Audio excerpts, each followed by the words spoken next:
hemos de ver que o autor aos Hebreus, quando começa o capítulo 11, do versículo em diante, ele primeiro, antes de falar dos homens que Deus usou, ele primeiro começa a abordar a respeito da fé. Por que o autor de Hebreus, ele primeiramente fala primeiramente da fé e depois fala dos homens que Deus usou? Por um facto muito simples. Todos os homens que Deus usou foram homens de fé. Logo, sem fé é impossível agradar a Deus. Ainda que nós possamos ter uma vida de oração regular, ainda que você conheça, seja um teólogo tremendo, você conhece a Bíblia de capa a capa. E algo muito interessante é que Deus nunca prometeu salvar os pregadores. Ainda dotado de conhecimento que fossem, Deus nunca prometeu salvar os pregadores, salvo que esses fossem ou forem convertidos.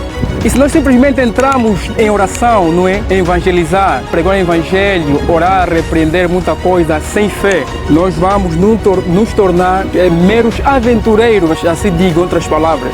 Por que muitos crentes que você conhecia que eram fortes hoje se desviaram? Por que as pessoas que você não concebia, uau, isso é um homem de Deus, por que se desviaram?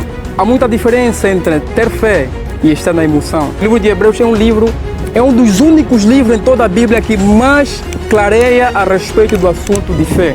E Elias era um homem semelhante a nós, com as mesmas paixões. E Elias orando, a oração de Elias produziu fogo.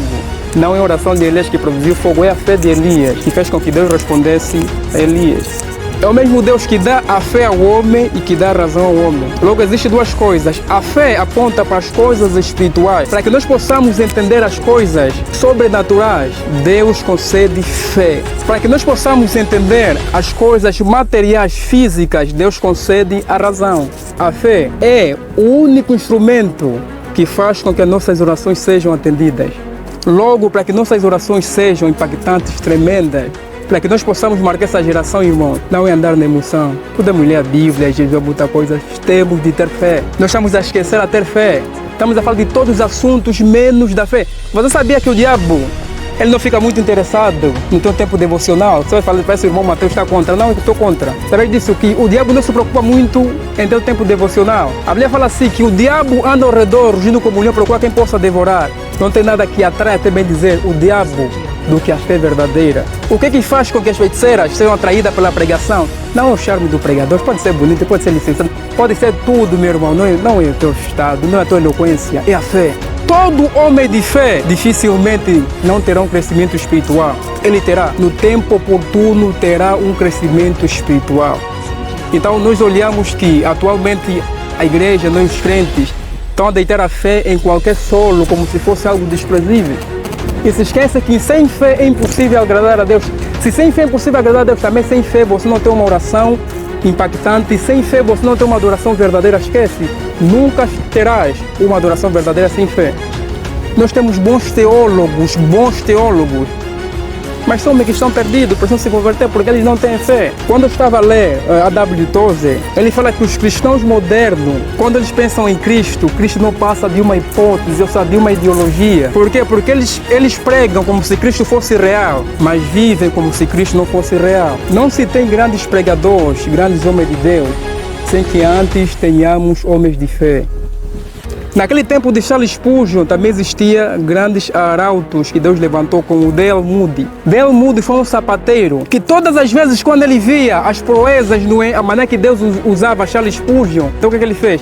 Ele se retirou e foi a um bosque, a uma floresta, a uma catacumba, se isolou. E na sua oração ele disse, Senhor, se o Senhor pode usar a Spurgeon, o Senhor pode me usar também. É de igual modo também que deve ser nossa oração. Se o Senhor usou os homens iletrados, indoutos no Antigo do Novo Testamento, os pescadores, Deus pode me usar também. O que faz diferença, irmão, não é o quanto você ora, é o quanto você tem fé e acredita, isso faz diferença. Não é quantos livros você lê, se você não aplica, irmão, não tem nada diante de Deus. Você imagina que aqueles homens que vão aparecer diante do tribunal, eles dizem, Senhor, então nós expulsamos demônios, eram teólogos, eram pregadores. E simplesmente essa categoria que aqui está a falar de Jesus, está a falar dos ímpios, está a falar de crentes, aqui estamos na igreja. Senhor, em teu nome expulsamos demônio, crente. Em teu nome fizemos que milagre, prodígio, em teu nome escrevemos livros. São crentes. Você se lembra por que João Batista fala: é necessário que eu diminua, o Senhor cresça?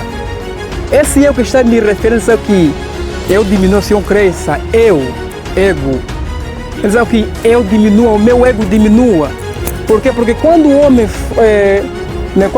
quando Deus começa a usar o homem, então, quando o homem vê que já está tendo uma estabilidade, um conhecimento assim, não é, um bocadinho claro, conhecemos sobre a reforma protestante, conhecemos sobre a história da igreja, não é? Muitos falam, nós lemos acerca dos heróis da fé, como eles foram mortos, mas ninguém quer ser mártir por Cristo. Falamos sobre isso. Ninguém. Ele fala que Deus chora quando vê isso, crentes somente teóricos. Podemos aqui gritar boa de coisa. Satanás não teme nada de oração. Satanás teme a oração de um crente que tem fé. Você se lembra do livro de Atos? Aqueles jovens aí, a Bíblia fala que eram filhos de um sacerdote, aqueles jovens que foram tentar experimentar. É assim, irmãos, o cristianismo não é uma diversão. O cristianismo não é para amadores. O cristianismo não é para brincadeiras, o cristianismo é algo muito sério. É guerra. Aquele jovem que relata o livro de Atos, quando fala acerca desses homens, daqueles jovens até, eles foram e oraram. Olha aqui algo interessante, o demônio se manifestou. O demônio pode se manifestar com o coração de alguém que não tem fé, pode. Mas só que ele não será expulso. Anda a história de alguém, não sei quem me contou, os pentecostais mesmo aqui vamos chegar desses pentecostais, o que aconteceu? Então eles estavam orando, a irmã se manifesta. Ele começa a repreender o demônio.